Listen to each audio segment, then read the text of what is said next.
Chers amis, bonjour. Nous sommes le samedi 30 juillet 2022, il est 7 heures. Quelques news de l'Arménie, de l'Artsakh et de la diaspora arménienne. Tout d'abord, Arménie et Artsakh, donc le corridor de la Chine. Selon les accords du 9 novembre 2020, le corridor de la Chine va être cédé à l'Azerbaïdjan.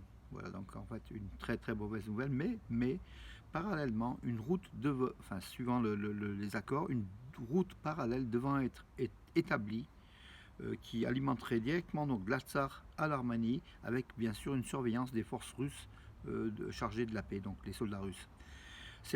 La construction de cette route va commencer au mois d'août, a indiqué donc le gouvernement arménien. Donc voilà, une route entre l'Artsakh et l'Arménie, parallèle à la Chine, à quelques kilomètres du couloir de la Chine, tout simplement, qui devra donc, dont les Azéris n'emprunteront pas. Ce sera réservé uniquement pour les Arméniens, mais par contre, la route, la vraie route en fait, initiale, sera cédée aux Azéris. Donc c'est quand même une mauvaise nouvelle, comme dans l'ensemble.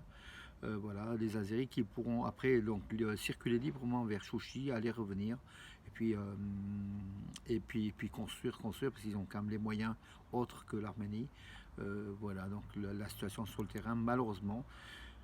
On va voir, donc la construction va débuter au mois d'août. Il n'y a pas de date de fin prévue, donc on verra donc suivant. Donc c'est suite aux accords arméno-azéro-russe du 9 novembre 2020. Donc voilà les conséquences de la défaite militaire de septembre-octobre 2020. Voilà. À attendre et à voir. Entre-temps, donc, à Karvachar, donc Kelbadjar, donc la région occupée donc, de l'Artsakh, occupée par l'Azerbaïdjan depuis la guerre de 44 jours, qui a été cédée. Les Azéris n'étaient pas entrés sur cette région-là. Ça a été cédé au terme des accords donc, voilà, du 9 novembre. Toujours le même accord assassin. Ça a été cédé aux Azéris. Donc là, donc les Azéris, donc, ils sont de plus en plus nombreux avec des casernes.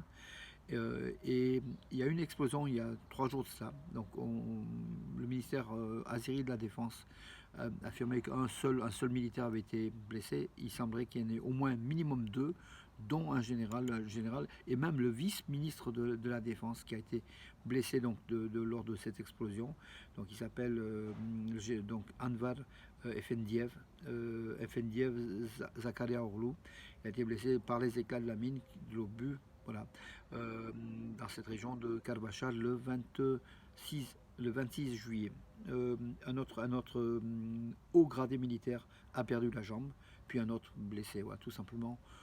Ceci dit, comment dirais-je, on ne comptabilise pas, ils ne font pas partie donc, des blessés ou morts de guerre, mais c'est vrai que cette région est minée, donc cette région de Karvachar est minée, des deux côtés d'ailleurs, tant du côté azéri que du côté arménien. Voilà donc les éléments. Donc de nouvelles exactions. Donc en fait c'est l'AFP qui a pardon non c'est Aratoranian qui a fait le rapport donc sur Arménews.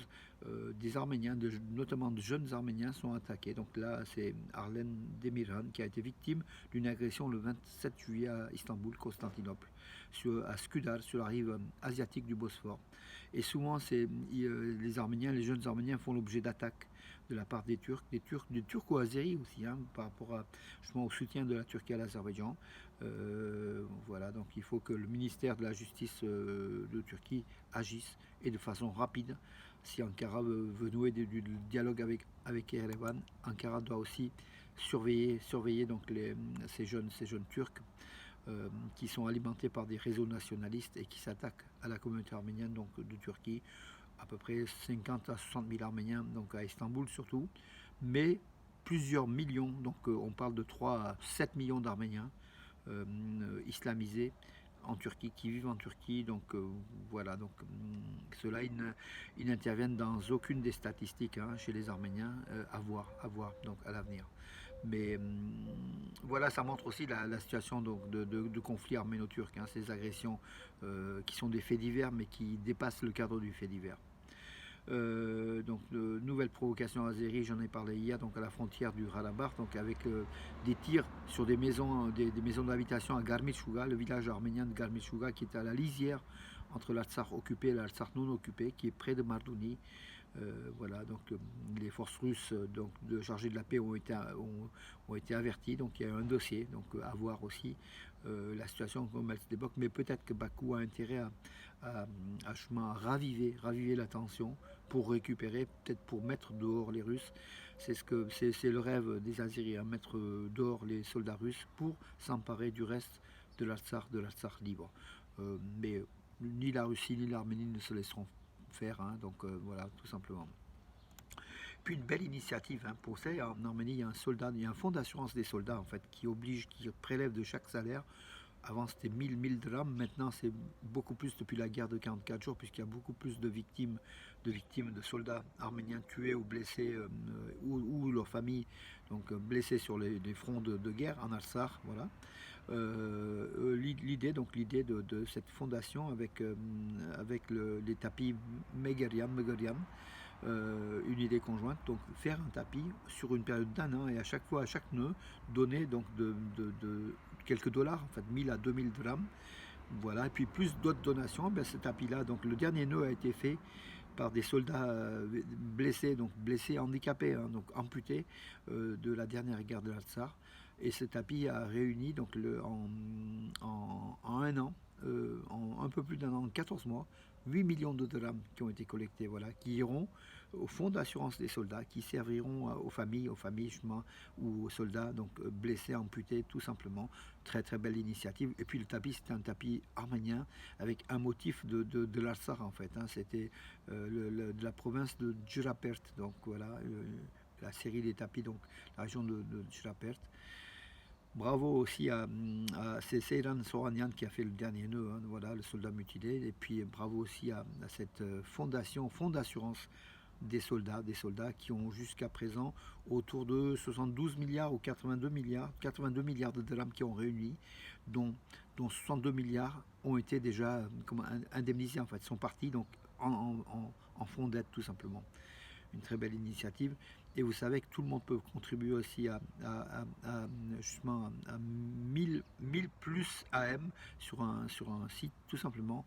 Et, donc ce fonds récolte encore donc, des dons du monde entier. Et il y a beaucoup de dons aussi, il faut le dire. Vous pouvez aussi aider nos soldats blessés ou leurs familles, donc pour les soldats morts en héros au front. Avec ce fonds d'assurance qui est obligatoire en Arménie sur les prélèvements des salaires, mais en même temps, il y a la partie donation et puis la partie initiative, comme on a vu, faire un tapis, le vendre et puis contribuer à cela en faisant un nœud. Et même ils envisagent de faire un tapis virtuel avec des dons, comment dirais-je, par le net, en fait, tout simplement récolter de l'argent.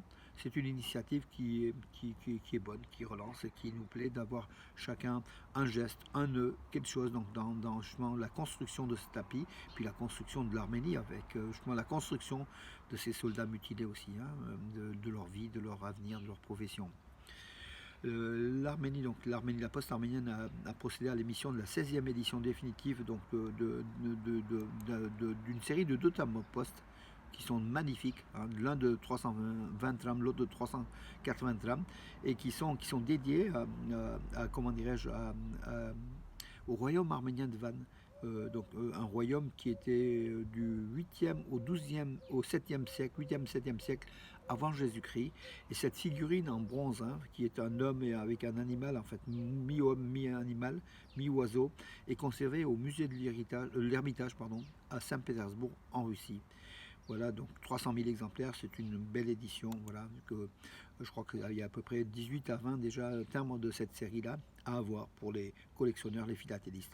Et puis aussi l'autre émission philatélique, la Poste Arménie a émis un bloc timbre de 2 timbres sur l'église arménienne Saint-Jean-Baptiste de Chouchi, en Artsakh occupé, avant sa destruction et après sa destruction. C'est une église qu'on appelait l'église verte, hein, qui avait le toit vert tout simplement. Elle a été détruite donc, en 2020 par une attaque ciblée de l'armée azérie. Voilà. Il y a une photo avant, une photo après, donc on voit l'église complètement détruite. Hein, voilà.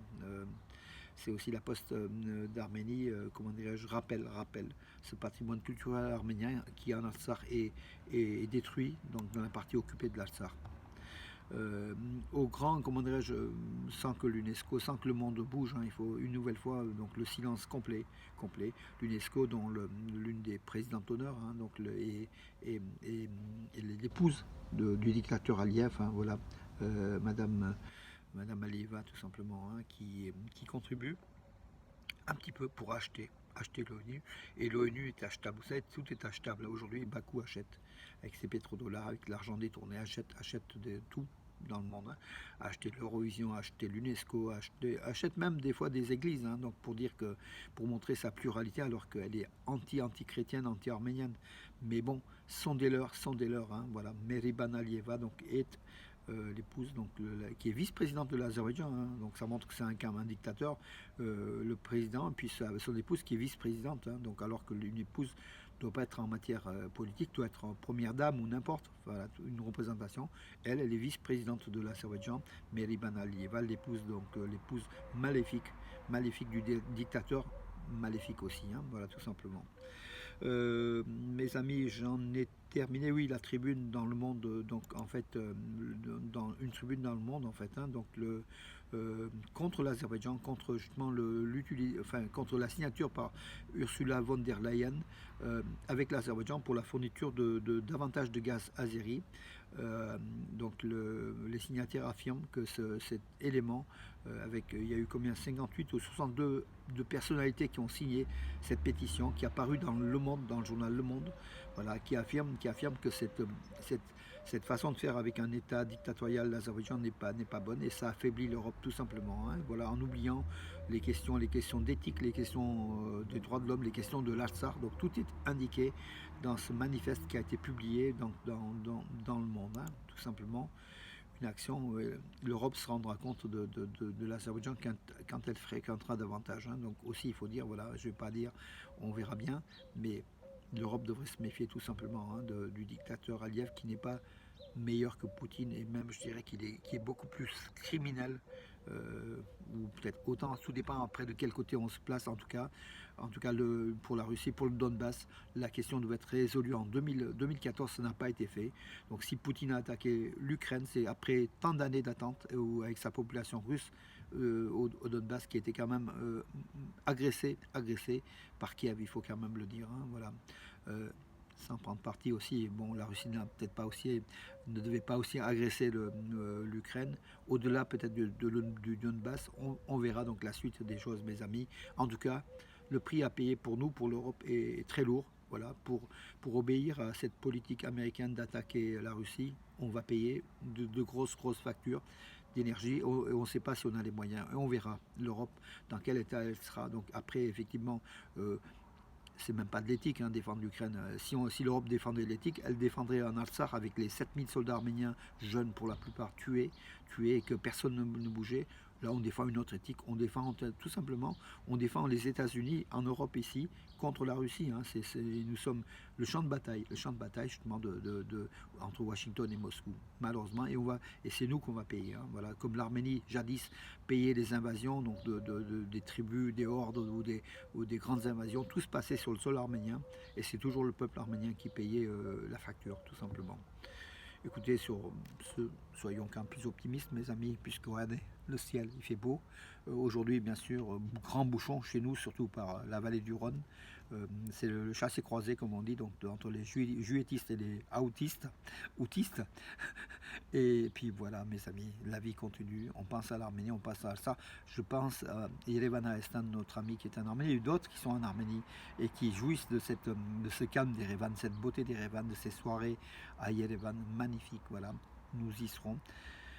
Avec la ville de Valence, avec une délégation officielle de la ville de Valence, nous serons du 8 au 15 octobre à Yerevan, à Goris, dans le sud, au nord à Ichevan, avec notre ville jumelle d'Ichevan justement. On sera à Saint-Etchmiadzin, une délégation donc officielle de la ville de Valence, dont j'ai eu l'honneur en tant que coprésident de UC24 d'en faire partie. Il y aura aussi la partie touristique, j'amène aussi mon épouse. Mais tout ça, comment dirais-je, tout frais payé par le consommateur, pas par la ville, ce qui est tout à fait normal. Et puis voilà, et puis visiter l'Arménie, c'est une bonne chose. Dépenser de son argent en Arménie, c'est une très bonne chose, mes amis. Et puis voilà, et puis on aura l'occasion aussi de retourner en Arménie puisque la vie elle est très très belle hein, à Yerevan, pour nous touristes et puis pour les Arméniens qui souffrent, mais en tout cas beaucoup d'Arméniens à Yerevan vivent aussi une vie presque normale. Hein. Donc voilà, les bistrots, restaurants, en fait tous les lieux culturels sont pleins à craquer, les rues pareil. Donc il n'y a pas que les touristes, hein, même la population aussi, les citoyens d'Arménie, une grande partie, il faut une partie qui peut, vit, voilà, et c'est vrai qu'il y a une partie qui souffre aussi, il faut penser à eux, hein, parce qu'il n'y a pas de milieu en Arménie, soit on vit bien, soit on vit très mal, voilà, donc comment sont les mots des pays souvent pauvres, hein, donc c'est là, donc, ou des pays inégalitaires. C'est l'Arménie, c'est notre pays, on doit soutenir, on doit l'aimer, mes amis. Bonne journée et à demain.